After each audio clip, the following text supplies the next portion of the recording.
Dalam kehidupan sehari-hari, kita tentu pernah melihat atau bahkan menggunakan perasan lemon dan daun sirih. Nah, perasan lemon apabila kita cicipi akan terasa asam, dan apabila mengenai tangan akan terasa kesat. Berbeda dengan perasan daun sirih yang apabila terkena tangan akan terasa licin, dan ketika kita cicipi maka akan terasa pahit. Nah, lemon merupakan salah satu contoh senyawa asam, sedangkan daun sirih adalah contoh senyawa basa. Pertanyaannya, mengapa bahan-bahan tersebut mempunyai sifat asam dan basa? Apa sih sebenarnya yang dimaksud dengan larutan asam dan basa? Nah, asam dan basa sudah dikenal sejak zaman dulu, di mana istilah asam berasal dari bahasa Latin acetum yang berarti cuka, sedangkan basa berasal dari bahasa Arab yang berarti abu. Nah, ada 3 teori yang menjelaskan definisi asam dan basa menurut para ahli, yaitu teori asam basa Arrhenius, teori asam basa Bronsted-Lowry, dan teori asam basa Lewis.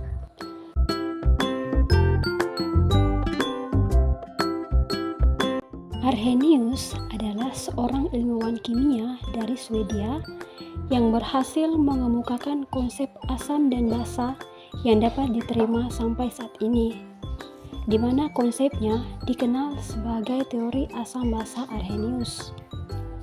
Nah, menurut Arrhenius, asam adalah senyawa yang melepaskan ion hidronium atau H3O+ saat dilarutkan dalam air.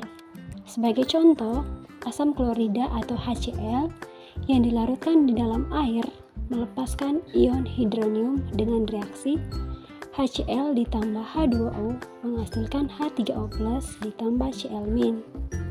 Selanjutnya, untuk memudahkan dalam pembahasan, biasanya digunakan H+ sebagai kependekan dari ion hidronium dan penghilangan molekul air yang melarutkan senyawa tersebut, sehingga reaksi ini dapat dituliskan menjadi HCl terionisasi menjadi H+ ditambah Cl-.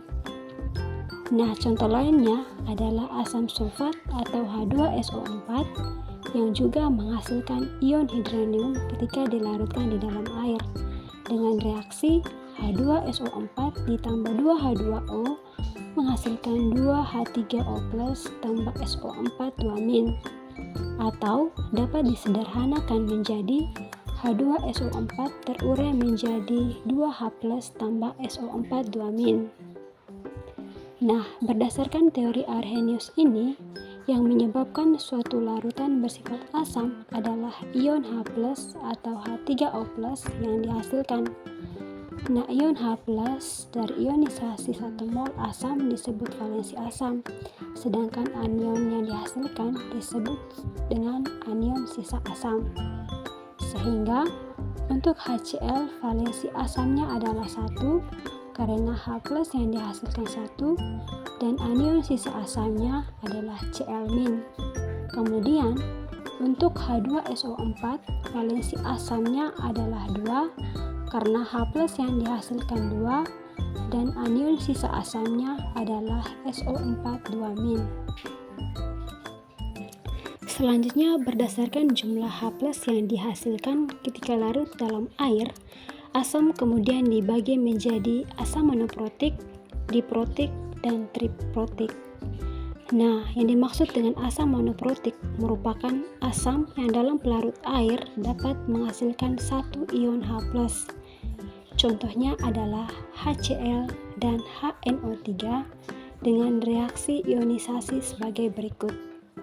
Terlihat ya bahwa H+ yang dihasilkan berjumlah 1. Selanjutnya, asam diprotik adalah asam yang dalam air dapat menghasilkan 2 ion H+. Contohnya adalah H2SO4 dan H2S dengan reaksi ionisasinya sebagai berikut. Nah, terlihat juga ya bahwa H+ yang dihasilkan berjumlah 2.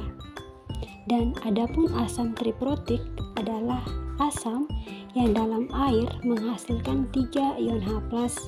Contohnya adalah H3PO4 dan H3ASO4 dengan reaksi ionisasi sebagai berikut. Selanjutnya, bagaimana definisi basa menurut Arrhenius? Nah, menurut Arrhenius, basa adalah senyawa yang dapat melepaskan ion hidroksida atau OH- ketika dilarutkan dalam air. Contohnya adalah natrium hidroksida atau NaOH yang melepas ion OH- dalam air dengan reaksi NaOH terurai menjadi Na+ tambah OH-. Contoh lainnya adalah barium hidroksida atau BaOH2 yang dalam air juga melepaskan ion OH- dengan reaksi BaOH2 terionisasi menjadi 2 OH- ditambah Ba2+. Nah, berdasarkan teori Arrhenius ini, yang menyebabkan suatu larutan bersifat basah adalah ion OH- yang dihasilkan. Nah, jumlah ion OH- dari ionisasi 1 mol basa kita sebut sebagai valensi basa. Sedangkan kation yang dihasilkan disebut sebagai kation sisa basa. Sehingga untuk NaOH valensi basanya adalah 1 karena OH- yang dihasilkan 1 dan kation sisa basanya adalah Na+. Kemudian untuk BaOH2 valensi basanya adalah 2 karena OH- yang dihasilkan adalah 2 dan kation sisa basanya adalah Ba2+. Selanjutnya, berdasarkan jumlah OH- yang dihasilkan ketika larut dalam air, basa kemudian dibagi menjadi basa monohidroksi, dihidroksi, dan trihidroksi. Nah, kita bahas satu persatu. Untuk basa monohidroksi merupakan basa yang dalam pelarut air dapat menghasilkan ion OH-. Contohnya adalah KOH dan NaOH dengan reaksi ionisasi sebagai berikut. Nah, di sini terlihat OH- yang dihasilkan berjumlah 1. Selanjutnya, untuk basa dihidroksi adalah basa yang dalam air dapat menghasilkan 2 ion OH-. Contohnya adalah BaOH2 dan MgOH2 dengan reaksi ionisasi sebagai berikut. Nah, adapun basa trihidroksi adalah basa yang dalam air menghasilkan 3 ion OH-. Contohnya adalah AlOH3 dan FeOH3 dengan reaksi ionisasi sebagai berikut. Selanjutnya, teori asam basa Arrhenius ternyata masih memiliki beberapa kelemahan, yaitu hanya dapat berlaku untuk senyawa yang dilarutkan dalam air saja, serta tidak dapat menjelaskan sifat asam dan basa yang tidak melalui pembentukan ion H+ atau OH-. Nah, dari kelemahan ini kemudian disempurnakan oleh teori asam basa lainnya.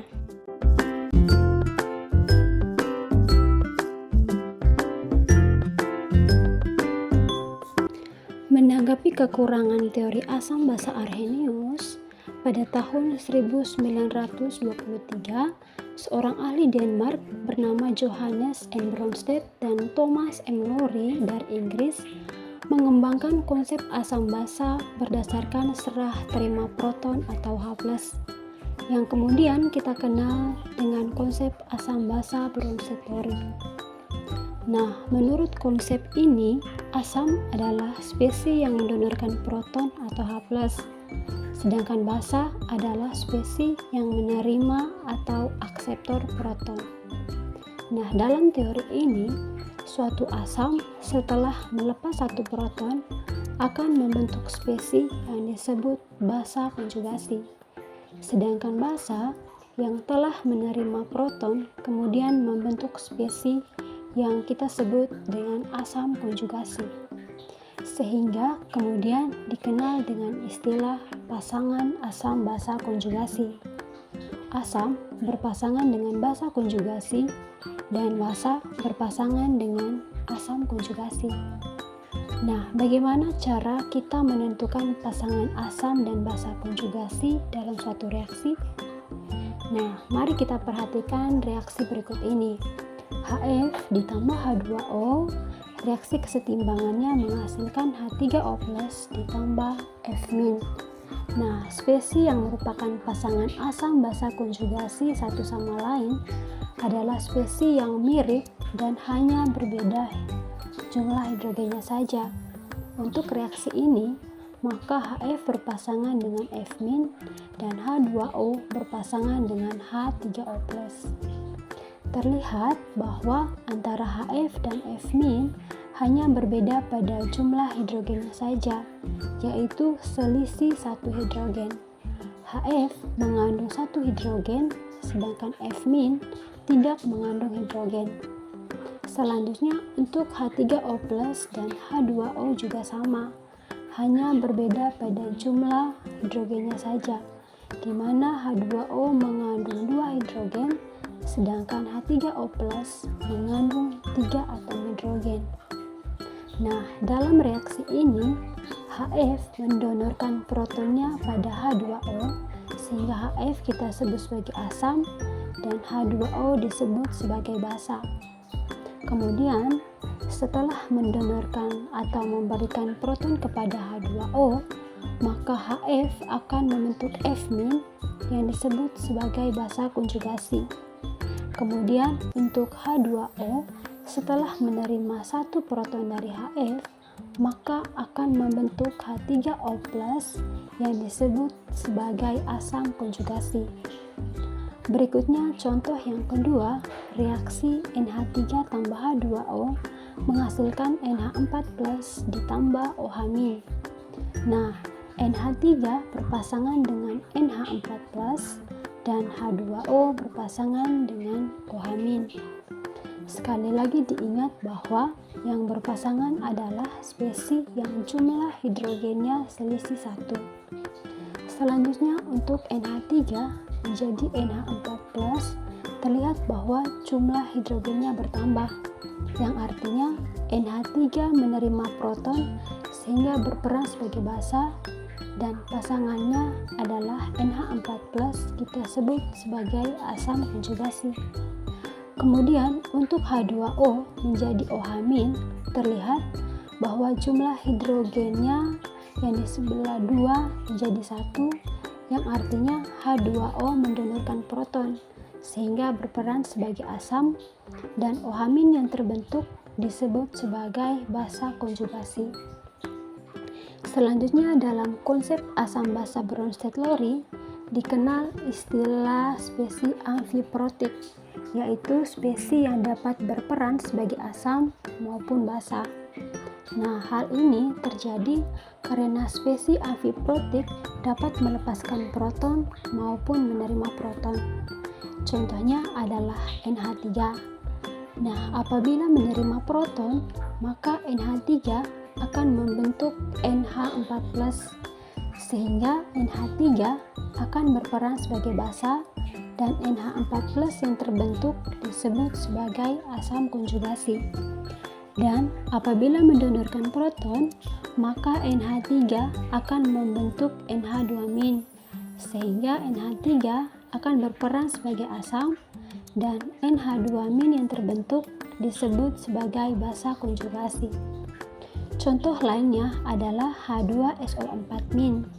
Apabila mendonorkan proton, maka akan membentuk SO42-, sehingga HSO4- akan berperan sebagai asam, dan SO42- yang terbentuk disebut sebagai basa konjugasinya.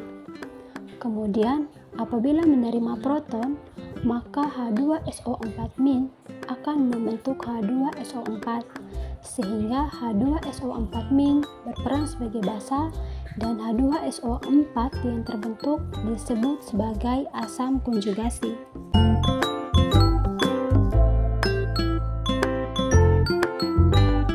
Pada tahun 1923, seorang ahli kimia dari Amerika Serikat bernama Lewis memperkenalkan teori asam basa yang tidak melibatkan transfer proton, melainkan melibatkan penyerahan dan penerimaan pasangan elektron bebas.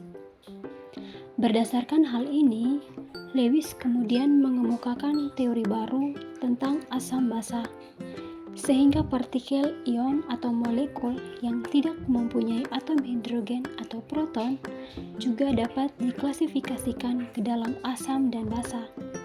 Nah, menurut Lewis, asam adalah suatu molekul atau ion yang dapat menerima atau akseptor pasangan elektron bebas. Sedangkan basa adalah suatu molekul atau ion yang dapat memberikan atau mendonorkan pasangan elektron bebasnya. Contohnya, perhatikan reaksi NH3 dan BF3 membentuk NH3BF3 berikut ini. Untuk NH3, rumus strukturnya dapat kita gambarkan sebagai berikut dan terlihat bahwa atom pusatnya yaitu nitrogen memiliki pasangan elektron bebas. Kemudian untuk BF3, rumus strukturnya dapat kita gambarkan sebagai berikut, di mana atom B sebagai atom pusatnya tidak memiliki pasangan elektron bebas. Nah, bagi teman-teman yang masih bingung bagaimana menggambarkan struktur molekul seperti BF3 dan NH3 ini, silahkan ingat kembali materi yang sudah dipelajari pada kelas 10 lalu. Nah, kita lanjutkan kembali. NH3 mendonorkan pasangan elektron bebasnya kepada BF3 sehingga membentuk NH3BF3 melalui ikatan kovalen koordinasi. Nah, menurut teori asam basa Lewis, NH3 berperan sebagai basa karena mendonorkan pasangan elektron bebasnya, dan BF3 berperan sebagai asam karena menerima pasangan elektron bebas dari NH3.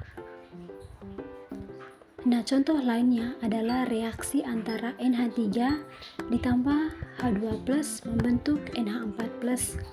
Sama seperti contoh sebelumnya, rumus struktur NH3 dapat kita gambarkan sebagai berikut. Dan atom pusatnya yaitu nitrogen memiliki pasangan elektron bebas.